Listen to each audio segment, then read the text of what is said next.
Hlavní problém je v tom, že v podstatě tady ta kulisa, ve který běhá ta tyčka, která jakoby vymezuje ty převody, jak bych to řekl, je vůči tady tomu trnu řadícímu, který tahá za ty vidličky, přesazená, jo.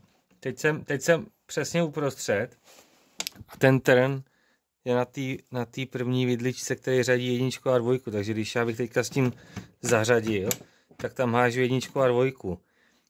Jo.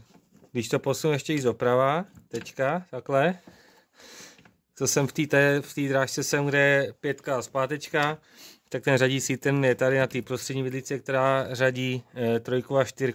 A když to přesunu takhle úplně doleva, jo, kde by měla být jednička a dvojka, tak ten úplně vyjede mimo. Je to prostě nějaký celý přesunutý a já opravdu, jako teď už to docela chodí, jo, když držím tady tu vidličku té zpátečky, se mi to podařilo celkem jako rozchodit, jo, nicméně